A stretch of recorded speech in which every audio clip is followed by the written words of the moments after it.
আসসালামু আলাইকুম প্রিয় শিক্ষার্থীরা, আমার ঘরে আমার স্কুল প্রজেক্টের আওতাধীন অষ্টম শ্রেণীর অনলাইন ক্লাসে তোমাদের স্বাগত। গত পার্ট ওয়ানে ন্যারেশন সম্পর্কে আলোচনা করেছি। ন্যারেশন কাকে বলে, ন্যারেশন কত প্রকার, কী কী, এবং ন্যারেশনের ক্ষেত্রে টেন্সের বিষয় নিয়ে আলোচনা করেছি। আজকে আমরা অর্থবোধে সেন্টেন্স পাঁচ প্রকার ন্যারেশনের সে বিষয়টি নিয়ে আলোচনা করব। এরপরে পরবর্তীতে আমরা প্যাসেজ ন্যারেশন নিয়ে আলোচনা করব। আমি ছাত্রছাত্রীদের সুবিধার জন্য তিনটি ধাপে ন্যারেশনকে তাদের সহজভাবে বোঝানোর জন্য তিনটি ধাপে বিষয়টি উপস্থাপনের চেষ্টা করছি।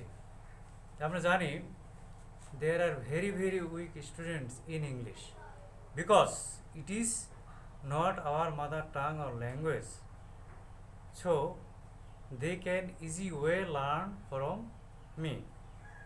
I can try my level best to solve their problem. Part on link description বক্সে দেওয়া আছে, তোমরা সেখান থেকে দেখে নেবে। আজকে আমরা চেঞ্জিং ন্যারেশন এর বাকি অংশ নিয়ে আলোচনা করব।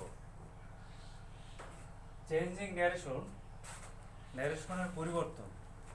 আমি আজকের আলোচনা করব সেন্টেন্স পাঁচ প্রকার, অর্থবোধে সেন্টেন্স পাঁচ প্রকারের পারস্পরিক পরিবর্তন: অ্যাসার্টিভ, ইন্টারোগেটিভ, ইম্পারেটিভ, অবজেক্টিভ এবং এক্সক্লামেটরি সেন্টেন্স। প্রথমে আমি অ্যাসার্টিভ সেন্টেন্স কীভাবে পরিবর্তন হয় সেটা নিয়ে আলোচনা করব।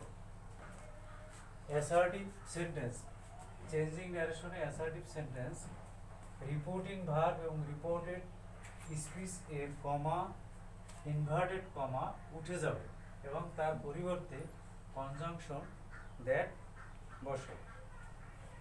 স্ট্রাকচার গঠন: সাবজেক্ট সে অবলিক সেই, অবজেক্ট যদি থাকে প্লাস দ্যাট প্লাস রিপোর্টেড স্পিচের সাবজেক্ট প্লাস ভার্ব প্লাস বাকি অংশ।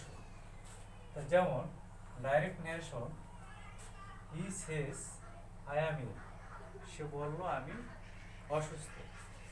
Indirect narration, he says that he is ill, সে বলল যে সে অসুস্থ।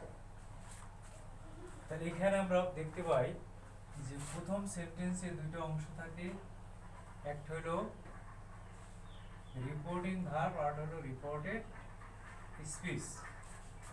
রিপোর্টিং ভার্ব আমি পূর্বেই রিপোর্টিং ভার্ব এবং রিপোর্টেড স্পিচ সম্পর্কে বলেছি। এখানে আমি সংক্ষেপে লিখছি রিপোর্টিং ভার্ব, রিপোর্টেড স্পিচ। আর ভি সমান রিপোর্টিং ভার্ব।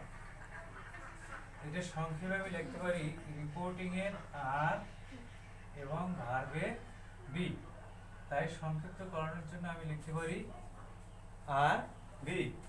এবং রিপোর্টেড স্পিচ আর এস বা রিপোর্টেড স্পিচ যেটা হলো রিপোর্টেড স্পিচ।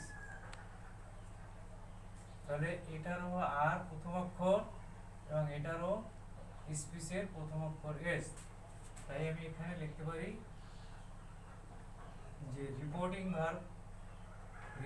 ভার্বের সংক্ষিপ্ত আরবি এবং রিপোর্টেড স্পিচের সংক্ষিপ্ত আরএস।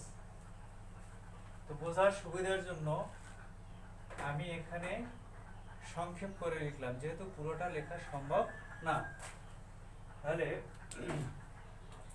প্রথম সেন্টেন্সে আমরা দুটো অংশ, প্রথমটা অংশ হলো রিপোর্টিং ভার্ব, পরের অংশ হলো রিপোর্টেড স্পিচ এবং সেন্টেন্সটা হলো অ্যাসার্টিভ। অ্যাসার্টিভ সেন্টেন্সে আমরা যখন প্রথম সেন্টেন্সের কমা উঠে যাবে এবং দ্বিতীয় সেন্টেন্সে যুক্ত করার যে ইনভার্টেড কমা আছে সেটাও উঠে যাবে। দুটো সেন্টেন্সকে যুক্ত করার জন্য মাঝখানে অ্যাসার্টিভ সেন্টেন্সের ক্ষেত্রে একটা কনজাংশন আসবে, সেটা হলো দ্যাট। তাহলে হি says that he is it, যেহেতু আমরা দেখতে পাই প্রথম রিপোর্টিং ভার্ব আছে প্রেজেন্ট টেন্স, তাহলে আমার এখানে রিপোর্টিং ভার্ব প্রেজেন্ট টেন্স বা ফিউচার টেন্স হলে রিপোর্টেড স্পিচের টেন্সের কোনো পরিবর্তন হবে না। এটা আমি গত ক্লাসে টেন্সের বিষয়টা আলোচনা করেছি। এখানে আজকে শুধু সেন্টেন্সের ক্ষেত্রে আলোচনায় আমার টেন্সের বিষয়টা আসে বিধায় আমাকে এটাও হয়তো পুনরায় বলতে হচ্ছে বা বলছি তোমাদের বোঝার সুবিধার জন্য। তাহলে হি সেজ আই অ্যাম ইন, তার প্রথম আছে আমার সেজ প্রেজেন্ট, তাই এখানে যেহেতু আমার প্রথম সেন্টেন্সের সাবজেক্ট হি এবং পরের সাবজেক্ট হইল আই, তাহলে এখানে প্রথম সেন্টেন্সের কর্তা হিসেবে যেহেতু সেটা বসবে হি, এবং টেন্স হিসেবে এখানে টেন্সের কোনো পরিবর্তন হলো, এটাও প্রেজেন্ট ইনডিফিনিট, এটাও প্রেজেন্ট ইনডিফিনিট, তাই এখানে প্রেজেন্ট ইনডিফিনিট টেন্স হয়েছে। আর আমরা দেখতে পাই যে দ্বিতীয় সেন্টেন্সের প্রোনাউনটা প্রথম সেন্টেন্সের কর্তা হিসাবে বসছে, যেহেতু ডাইরেক্ট থেকে ইনডাইরেক্ট করার সময় এটা ব্যবহৃত হয়। পরেরটা দেখতে ডাইরেক্ট করিম সেই আই টেক টি, তার প্রথম অংশ আমার কিন্তু পাস্ট টেন্স, প্রথম অংশ আমার কি past, reporting verb past tense এবং রিপোর্টেড স্পিচ এটা হলো আমার প্রেজেন্ট ইনডিফিনিট। তাহলে প্রেজেন্ট ইনডিফিনিট টেন্স হলে সেটা হবে পাস্ট ইনডিফিনিট। আমরা যখন ডাইরেক্ট থেকে ইনডাইরেক্ট করব তখন আমার প্রেজেন্ট ইনডিফিনিট সে যদি রিপোর্টিং ভার্ব পাস্ট টেন্স হয় তাহলে প্রেজেন্ট ইনডিফিনিট থাকলে সে হয়ে যাবে পাস্ট ইনডিফিনিট। এবং অ্যাসার্টিভ সেন্টেন্স হিসেবে এখানে কমা এবং ইনভার্টেড কমা উঠে মাঝখানে একটি দ্যাট কনজাংশন যোগ হলো, যেমন Karim said that he took tea. Interrogative sentence প্রশ্নবোধক বাক্য। যেহেতু ইন্টারোগেটিভ সেন্টেন্সের পরিবর্তন, আমরা এই পরিবর্তনের জন্য আমরা রুলের ধাপটাকে তিনটে স্তরে ভাগ করেছি। প্রথম হলো রিপোর্টিং ভার্বের সে উঠে গিয়ে রিপোর্টিং ভার্বটি অথবা রিপোর্টিং ভার্বটি ask, inquire of, want to know, demand of, demand, wonder ইত্যাদিতে পরিবর্তিত হয়। রুল 2, রিপোর্টেড স্পিচটি যদি অক্সিলারি ভার্ব অর্থাৎ do, does, did, shall, will, am, is, are, was, were, can, may ইত্যাদি দ্বারা আরম্ভ হয়, অর্থাৎ সংক্ষেপে ইয়েস বা নো দ্বারা উত্তর দেওয়া যায়, তবে রিপোর্টেড স্পিচের পূর্বে দ্যাট না বসে ইফ বা হোয়েদার বসাতে হয়। অর্থাৎ অক্সিলারি ভার্ব দ্বারা যদি প্রশ্ন করা হয় এবং সেই প্রশ্নের উত্তরটি যদি ইয়েস নো কথার উত্তর দেওয়া যায় তাহলে আমার সেখানে ইফ বা হোয়েদার বসে। রুল 3, সেন্টেন্সটি ইন্টারোগেটিভ এর পরিবর্তে অ্যাসার্টিভ সেন্টেন্সে রূপান্তরিত হবে। আমার মূল বিষয়টি হলো আমার পাঁচটি sentence assertive, interrogative, imperative, optative এবং এক্সক্লামেটরি সেন্টেন্স। তাহলে এখানে আমরা দেখতে পাই ন্যারেশনের ক্ষেত্রে শুধুমাত্র প্রতিটি সেন্টেন্স অ্যাসার্টিভ সেন্টেন্স চেঞ্জ হলেও সে অ্যাসার্টিভ থাকবে, ইন্টারোগেটিভ চেঞ্জ হলে অ্যাসার্টিভ হবে, ইম্পারেটিভ সেন্টেন্স হলেও সে অ্যাসার্টিভ হবে এবং অপটাটিভ এবং এক্সক্লামেটরি সেন্টেন্স হলেও সে যখন ইনডাইরেক্ট ন্যারেশন হবে ডাইরেক্ট থেকে ইনডাইরেক্ট তখন প্রতিটি সেন্টেন্সই হয়ে যাবে অ্যাসার্টিভ সেন্টেন্স। এটাই হলো ন্যারেশনের সেন্টেন্সের চেঞ্জ মানে পরিবর্তনের নিয়ম বা বৈশিষ্ট্য। তো স্ট্রাকচার হিসেবে আমি সংক্ষেপে এটাকে তুলে ধরলাম। Subject ask or inquire of, যেমন demand of, wonder of, wonder এগুলো বসবে, প্লাস অবজেক্ট প্লাস ইফ বা হোয়েদার প্লাস রিপোর্টেড স্পিচের সাবজেক্ট প্লাস ভার্ব প্লাস বাকি অংশ।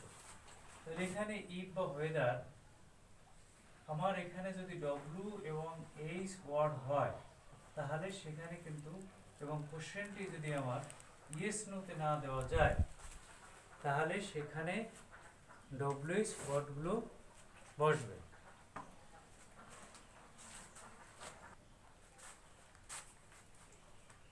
তাহলে এখানে আমার যেটা আলোচনা করেছি সেখানে ইফ বা ওয়েদার আর ডব্লিউএইচ ওয়ার্ডকে আমার পরবর্তী রুলে আসছে, আমি সেখানে আলোচনা করব।